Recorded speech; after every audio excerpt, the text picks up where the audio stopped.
এবার বিধায়ক শওকত মোল্লাকে তলব করল সিবিআই। সূত্রের খবর, মঙ্গলবার রাতে ক্যানিং পূর্বের বিধায়ক তথা ভাঙড়ের পর্যবেক্ষক শওকত মোল্লার বাড়িতে যায় সিবিআই এর আধিকারিকেরা এবং বিভাগ শওকত মোল্লাকে তলব করে বলে জানা যায়।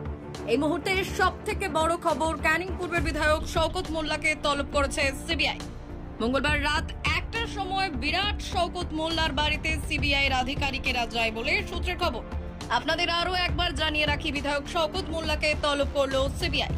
সূত্রের খবর, মঙ্গলবার রাতে ক্যানিং পূর্বের বিধায়ক তথা ভাঙড়ের পর্যবেক্ষক শওকত মোল্লার বাড়িতে যায় সিবিআই এর আধিকারিকেরা এবং বিধায়ক শওকত মোল্লাকে তলব করে বলে জানা যায়।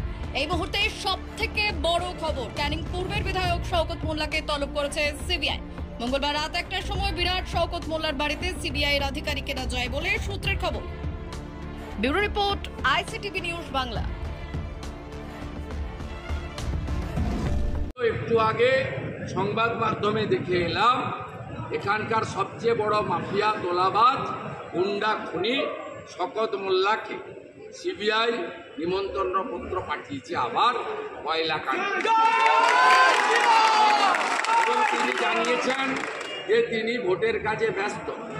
আমি সিবিআইয়ের কাছে আবেদন করব যে আপনারা যাকে বারে বারে ডাকেন, তিনি সিবিআইয়ের মতো অর্গানাইজেশনকে বুড়ো আঙুল দেখাচ্ছেন। সমস্ত চোরাই কয়লা সুন্দরবন এবং দক্ষিণ উত্তর 24 পরগনার ভাটাতে শওকত মোল্লা সাপ্লাই করেছিল কয়লাতে, এটা প্রমাণিত। তাই আপনাদের উচিত, ও যেখানেই থাকুক, ভাইপোর বাড়িতে বা পিসির বাড়িতে, চুলের মুঠি ধরে কেষ্টমণ্ডলের মতো ওকে তুলে নিয়ে গিয়ে গারদের মধ্যে পড়া।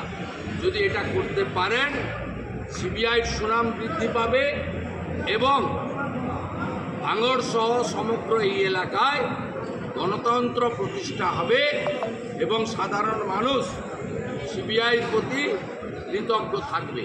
এটুকু আমি as a leader of opposition আশা করি।